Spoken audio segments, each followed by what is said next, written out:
It is August 20th, 2026, and the AI industry has once again decided that sleep is a skill issue. In the last 24 hours, Anthropic started quietly serving people a model they did not ask for. OpenAI hit the brakes on its own training run because a model got too good at hacking.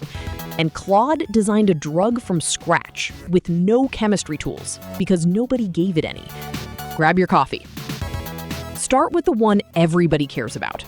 The successor to Fable 5, which the internet is calling Fable 5.1, appears to be in limited testing right now. Some Claude web accounts with Fable 5 selected are reportedly getting served a different model behind the scenes, and there are signs the same thing is happening inside Claude Code. Nothing is confirmed. Anthropic has said nothing. But this is a grayscale rollout, and grayscale rollouts are not a research phase. They are a launch phase. Here is why that matters. Fable 5 went through this exact same limited testing on the same day it shipped publicly. Same pattern, same surface, same silence. So when people say Fable 5.1 could land this week, that is not hopium. That is pattern matching on a company that has done this before. Then somebody asked both models to build a voxel cherry blossom tree, because apparently that is the benchmark now. The results were, and I want to be precise here, fine. The new one maybe has slightly better depth. Maybe. One demo tells you nothing. But then it gets weird. Researchers digging through Claude's server-side signed thinking Protobuf found a field that leaks the internal model name that actually generated your response.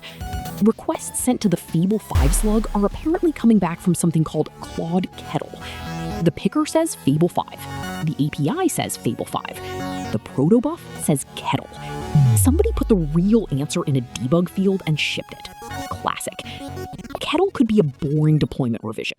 It could be a new checkpoint. Or it could be the successor itself, already quietly answering your questions while the label lies to your face. We do not know. What we do know is that Anthropic ships very shortly after a grayscale, so watch your model picker. Next, OpenAI, and this one made me sit up.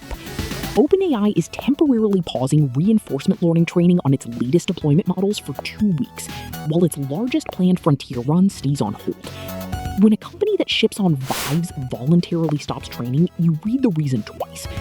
The reason is that the upcoming Astra model may have already reached what OpenAI considers critical cybersecurity capability. Critical. Not elevated, not concerning, critical. That is a category on their own preparedness scale, and it means the model is good enough at offensive security that they want monitoring locked down before anyone pushes further. Yes, this could partly be marketing. Nothing sells a frontier model like telling everyone it is slightly too dangerous.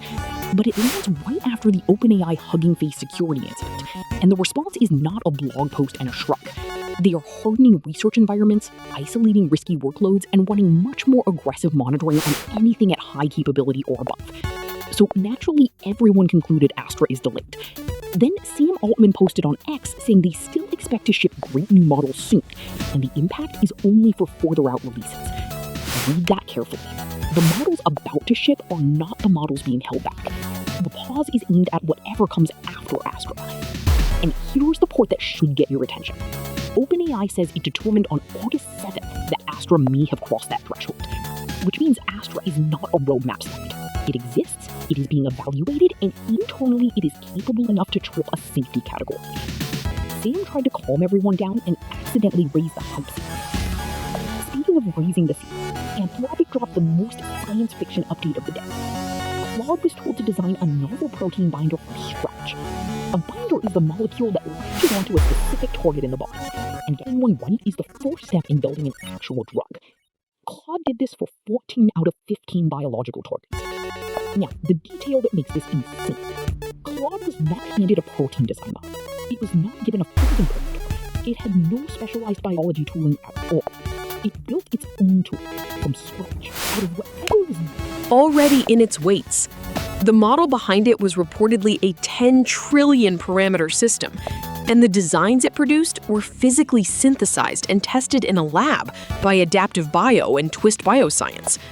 Real molecules, real wet lab. And now, the funniest part of modern AI research. During the campaign, the only human intervention was a researcher telling the model to keep going. That is the whole intervention. Anthropic has another internal model that cracked a hard math problem the same way, with a human sitting there typing encouragement at it. We built a superintelligence, and the primary control surface is verbal encouragement. Your manager was right all along. Even better, a big chunk of the roughly 16,000-word prompt was not about biology at all. It was about long-horizon agentic behavior and how Claude should operate autonomously across an extended task without falling apart. The bottleneck was never the science. The bottleneck was staying on task, which is a problem every single one of us has. To be clear, Claude cannot cure cancer. Nobody is claiming that. What happened is that a general-purpose model with no domain-specific training performed real early drug discovery well enough that a biotech company built the output in physical reality. That gap is the whole story. Notice the pattern across all three. Anthropic is testing a model in the open without telling anyone. OpenAI is pausing training because its model got too capable. A general model is doing lab-grade biology with tools it wrote itself. None of those are product launches. They are capability stories. And capability stories move the industry. Product launches just move the stock. Back to Earth. Claude Code shipped a pile of smaller updates you will actually feel. The 50% increase to weekly limits is extended through August 31st, and Anthropic wants to make it permanent, with the honest caveat that demand is still hammering capacity. Translation: enjoy it, but do not build your business plan on it yet. Performance got real attention too. Claude Code Desktop now launches roughly twice as fast as a month ago, and the CLI now uses about half the GPU at the 99th percentile, because somebody stopped Bun's garbage collector from firing mid-run.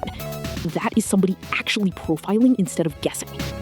The coolest one is the new design skill in Research Preview. You type /design inside Claude Code, and you get editable UI artboards. Pick a design, tweak it visually, then have Claude implement that exact design into your app. Describe, see it, drag it, ship it. Front-end developers, you are fine. Probably. Claude on the web also got much deeper Gmail and Drive access. It can reply to Gmail threads inside the chat, draft and send email, and manage files in Drive. You still approve actions first, so it is not blindly emailing your boss. Claude is quietly stopping being a chatbot and starting to be the thing that does your admin. In open source, Hermes Agent brought back bot mode, which turns it into a multi-agent workspace. Instead of separate sessions, you create named bots, each with its own role, model, memory, skills, tools, and yes, a profile picture. The good part is they talk to each other. One researches, one codes, one plans. It is an open, self-hosted answer to Grok's bot experience, except you choose the models. For the local model people, QA 3.827b now has an uncensored MLX build for Apple Silicon. It runs entirely on a Mac. No CUDA, no cloud, no rate limit, no telemetry. It is the refusal removed variant, with vision and tool calling intact.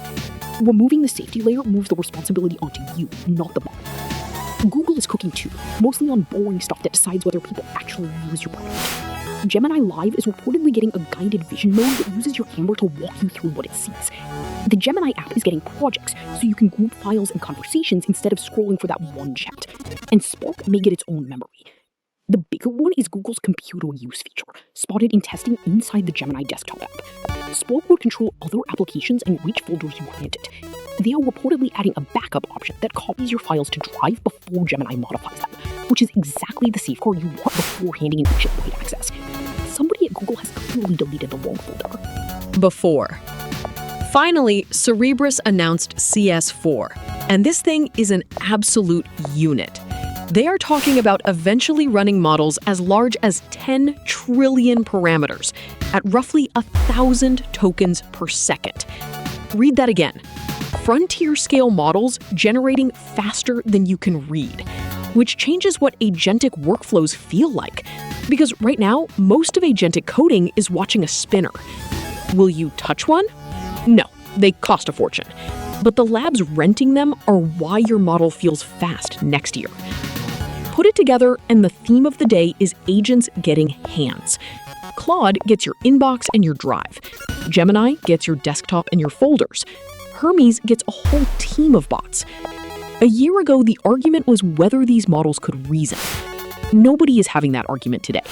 The argument now is how much access you are willing to hand them and how fast you find out you handed over too much. That is the day. A successor model hiding behind a debug field, a frontier lab pausing training because its own model got too good at hacking, and an AI that invented its own biology tools because nobody handed it any. If Fable 5.1 lands while you are watching this, that is not my fault. See you in the next one.